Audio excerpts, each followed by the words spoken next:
Hello and welcome to Daily Reflection with Aneel Aranha. Today is the 19th of August, 2020. We're going to reflect on Matthew 20, 1 to 16. Listen. Jesus said, "For the kingdom of heaven is like a landowner who went out early in the morning to hire laborers for his vineyard. After agreeing with the laborers for the usual daily wage, he sent them into his vineyard. When he went out about 9 o'clock, he saw others standing idle in the marketplace, and he said to them, 'You also go into the vineyard, and I will pay you whatever is right.' So they went. When he went out again about noon and about 3 o'clock, he did the same. And about 5 o'clock he went out and found others standing around, and he said to them, 'Why are you standing here idle all day?' They said to him, 'Because no one has hired us.' He said to them, 'You also go into the vineyard.' When evening came, the owner of the vineyard said to his manager, 'Call the laborers and give them their pay, beginning with the last and then going to the first.' When those hired about 5 o'clock came, each of them received the usual daily wage. Now when the first came, they thought they would receive more, but each of them also received the usual daily wage. And when they received it, they grumbled against the landowner, saying, 'These last worked only 1 hour, and you have made them equal to us who have borne the burden of the day and the scorching heat.' But he replied to one of them, 'Friend, I am doing you no wrong. Did you not agree with me for the usual daily wage? Take what belongs to you and go. I choose to give to this last the same as I give to you. Am I not allowed to do what I choose with what belongs to me? Or are you envious because I am generous?' So, the last will be first, and the first will be last." The Gospel of the Lord.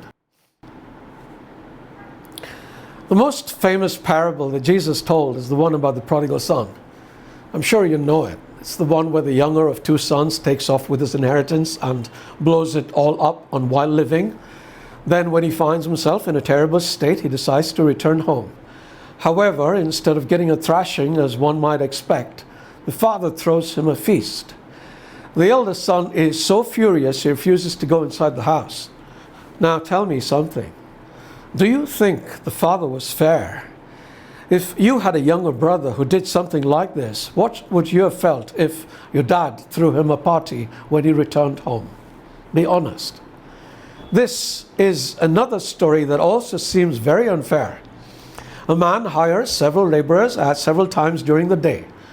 When the time comes to give them their wages, he pays the guy who worked for 1 hour exactly the same as he pays the guy who slogged all day long. Doesn't this seem grossly unjust? Wouldn't you be upset if you slaved all day and were paid the same as a guy who put in hardly any time? Again, be honest, it's only with yourself. Okay. So if Jesus says the kingdom of heaven is like this landowner, then it must mean God is not fair, right? But we know this cannot be true. So how do we explain this seeming unfairness? By looking at the story from a different perspective. Instead of looking at the landowner as somebody unfair, how about looking at him as somebody generous? The owner could very well have given each subsequent man he hired lower wages because they were working for a lesser time. But he shows his generosity by giving them the same wage. You see? Then look at him as somebody gracious. All these laborers were hanging about the marketplace looking for work, in their case a daily wage. If they didn't get work, they may not have been able to put bread on the table. So see? Another reason for paying everybody the same. Who knows how many mouths had to be fed? Now let's look at the laborers who were hired first. They knew how important it was to get work. They also knew that anything less than a full day's wage would not be sufficient to provide for the family. So why were they being so grudging? Why were they so resentful of what the others got? They got their wages, didn't they? They weren't cheated. The owner paid them exactly what was agreed upon. So what was their problem if the owner was generous and gracious? If they had been among those hired last, wouldn't they have been happy that they got a full wage? There is the danger that we can be like these laborers. We want God to be gracious to us, but we resent it when He's gracious to others. We want God to be generous towards us, but we hate it when He's generous to others. We want God to be merciful towards us, but we want Him to damn others.